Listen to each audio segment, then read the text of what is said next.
Hello everyone, I am Gonzalo Magaña, and today I want to talk to you about the terrible problem and the threat that is haunting the car industry. But above all, I want to talk to you about the terrible problem that threatens new car buyers. If you are thinking about buying a new car, this problem matters to you. I'm going to change benches because people are passing behind me. This problem is important to you. I'm in a park in Mazatlan. I have to take the time to tell you because it is a big and serious problem.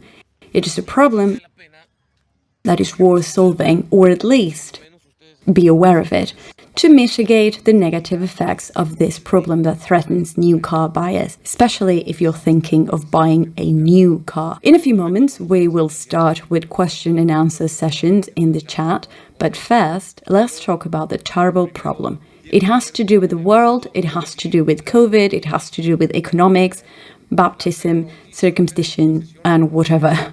But above all, it has to do with the world economy or the country's economy, and the lack of semiconductors has exacerbated the problem impacting new car buyers. Inflation has a lot to do with this as well. On the one hand, cheap cars are disappearing.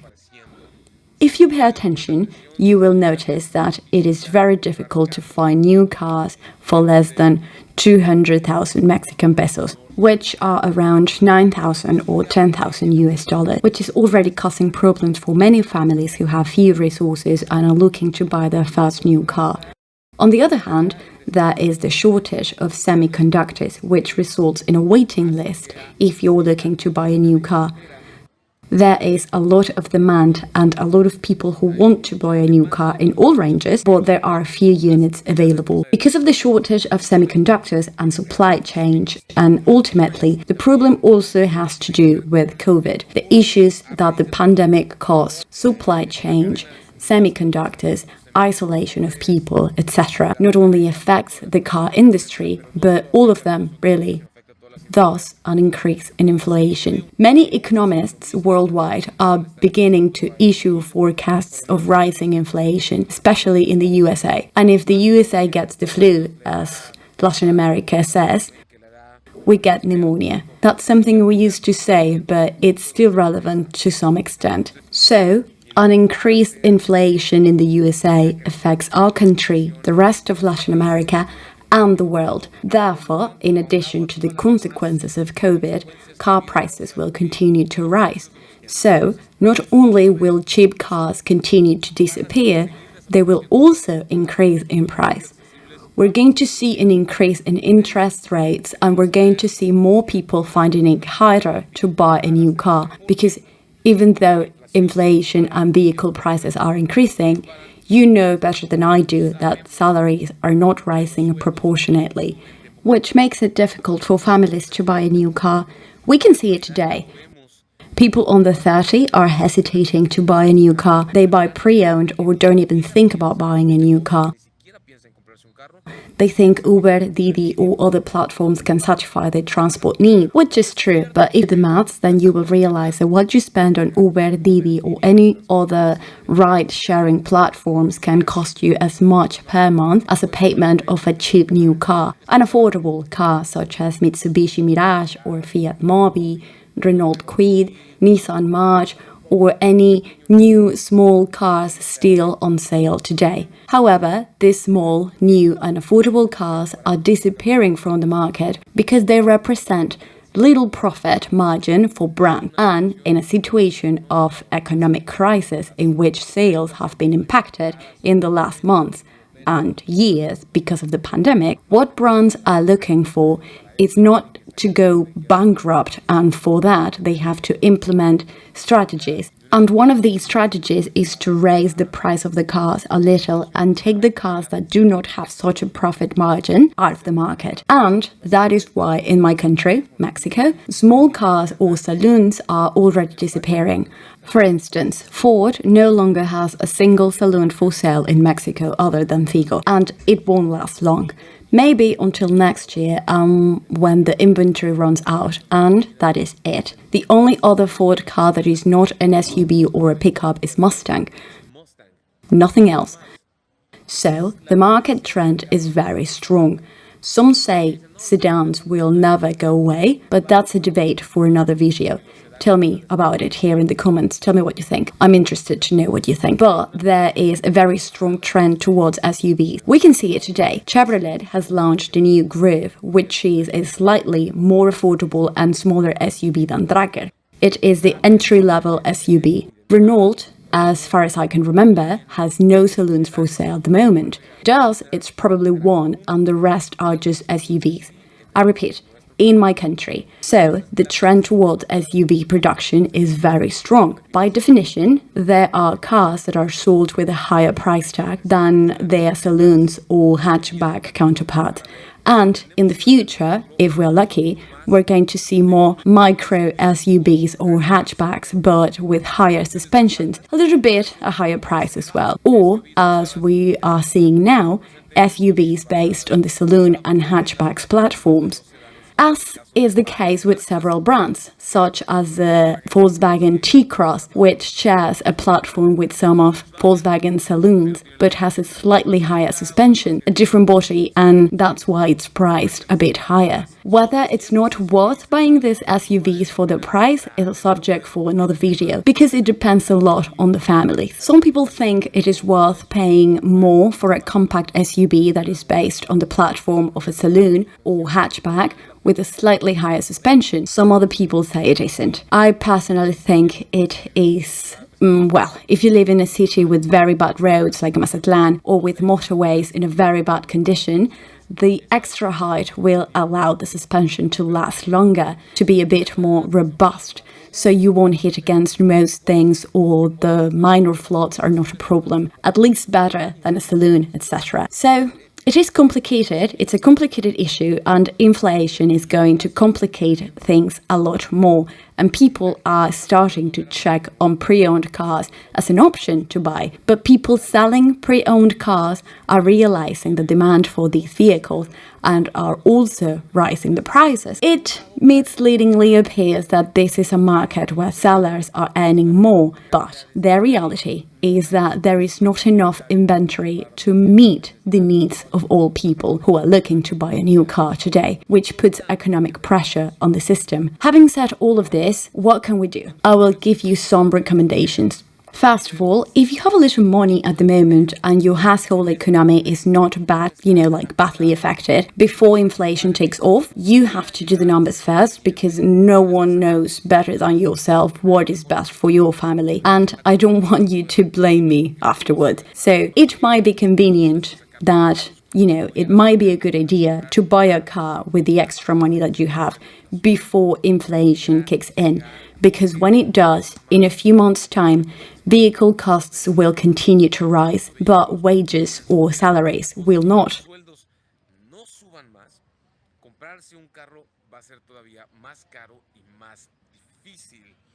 So it will be more difficult and more expensive to buy a car. And if prices increase due to inflation, therefore money loses purchasing power. They are telling me something in the chat, but I will answer these questions in a moment. But if this happens, it is better to close a deal to buy a car now before prices rise further and freeze an interest rate. It is very important that if you're going to buy a new car, the interest rates are fixed and that the interest is calculated from the beginning. Because if you have a variable interest rate and we face a problem, God forbid, like in the 90s or the early 2000s or the 80s, and the inflation goes through the roof and your interest rate is variable, you'll never see the end of it. If the interest rate is not fixed, it is important that if you're interested in a car with a variable interest rate, you should check whether or not the taxes are fixed in the contract. And this could mean that if you have some money and can commit to buying a new or pre-owned car at a fixed price and interest,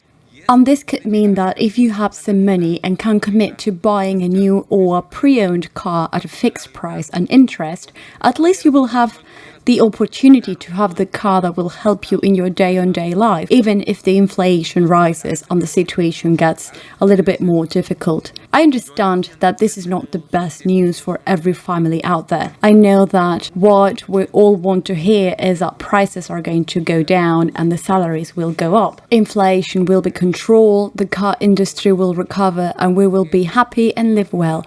But the reality is not like that. This is how our capitalist economy works, based on a system of inflation. Money loses purchasing power, salaries do not increase proportionally, thus inflation, and everything becomes more complicated.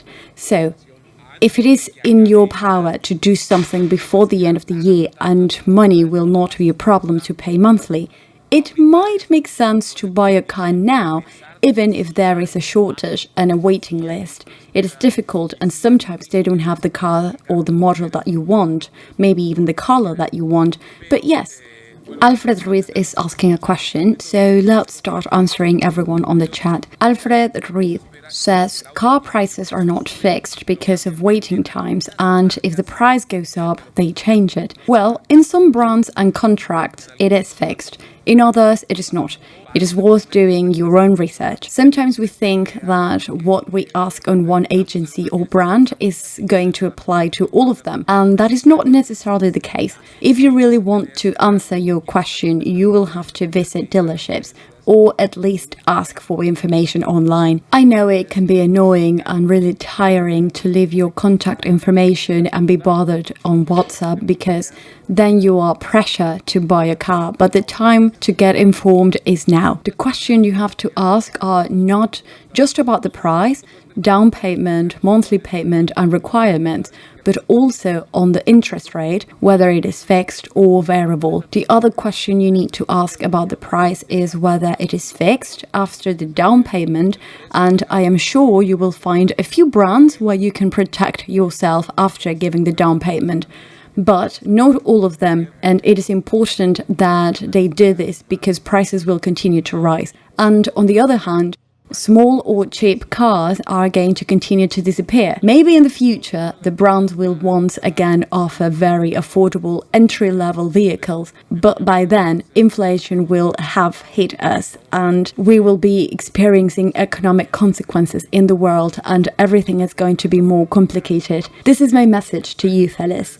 I don't want to be pessimistic. Make good financial decisions. Do the math. If you really can afford it, go for it. If not, don't put yourself in a situation that can be very difficult. However, do ask for more information than you normally would. Be well informed. Ask lots of questions. Family Kuru 99 says, I'll better buy a motorbike. Yes, it could be. A motorbike is also an option. We have 2 motorbikes at home actually. Sooner or later, all cars will come from China. What do you think of Shelby Power Patrol? What I know about the foreign patrols that I have tried is that they are of high quality, but probably next year I will be starting to do octane testing to know if the patrols have the octane rating they say they have. Pablo Emanuel Zaragoza, with current interest rate, it's no longer convenient to buy new cars on credit.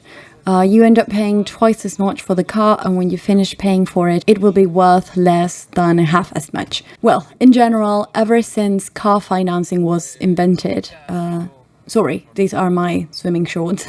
Buying a car has never been as much as an investment as buying a house. Almost all cars do not increase in value over time. Most cars do the opposite. Only a very few exotic or collection car goes up in price, like McLaren F1, which is more expensive now than it is when it was launched. Gonzalo, what do you think about cargo motorbikes? It is more convenient than a small truck? It depends. If it is not an inconvenient for you to take longer on the road, if the lack of protection on a motorbike is not a problem for you, then you might want to consider it, especially if you don't have to carry that much. Does everything you mentioned also applies to motorbikes?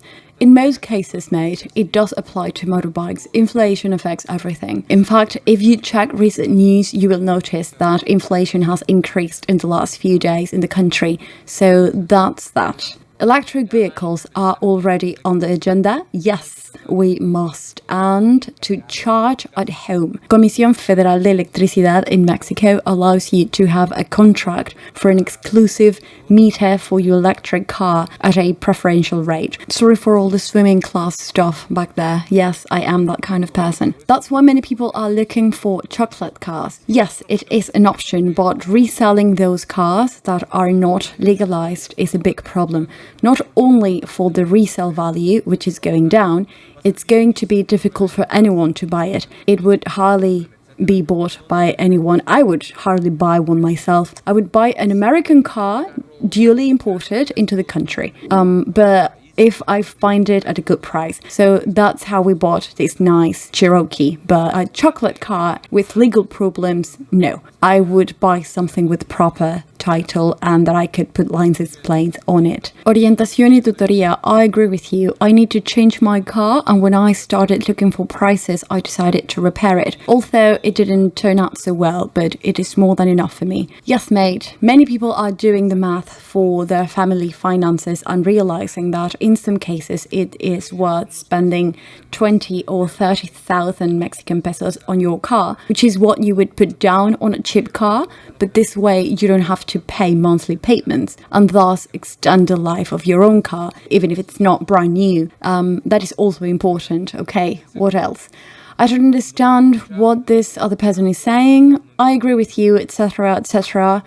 I know which car to buy now. Greetings from Mexico City. Congrats, mate. Good for you. Greetings to all of you. Naruto1035. I have a 2008 Toyota Hilux and a 2017 Chevrolet Tracker. Which of the two is the best for me to travel 7,500 kilometers away? Well, if you're going to do it with the family, do it with a tracker. It's definitely going to be a more comfortable trip. But if you're going alone, if your partner or your family are willing to put up with the slightly firmer suspension on the Hilux, then use that one. It's up to you. Leo Pro 10. I'm thinking of buying a Kia Rio hatchback or Mazda 2. Which one do you recommend for a family of 3? Both are very good, mate. I really like that Kia Rio has already had the transmission computer programming changed, and now it is automatic version.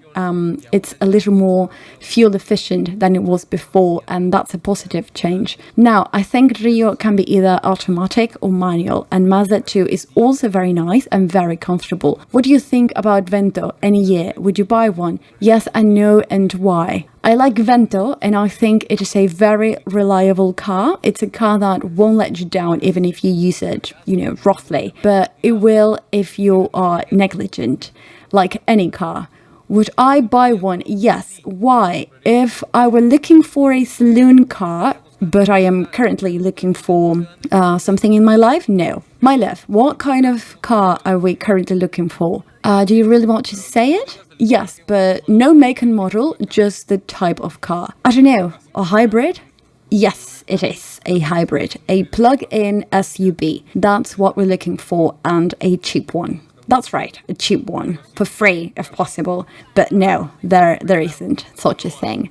And we know we have to do it soon because otherwise prices are going to go up a lot. So we're looking to make the effort to see if we can get something. Fingers crossed. We have saved. We have some savings that maybe we can use that. However, I would buy Vento if I were looking for a reliable saloon car and that I would like it to last many years for me. What is the strongest Chinese brand? I don't know. There are many. We should look into Chinese websites to find out which are the brands that they are most reliable over there in China. Maybe there's the Chinese brand that is sold in China, but is not sold in Mexico, and it's even more resistant than the Chinese brands that we receive in Mexico. Good night, Gonzalo. What would you recommend? Aveo, Vento, or Polo? Well, Vento and Polo are basically the same car. They are the same platform. Although in Mexico it is a saloon and the other is a hatchback.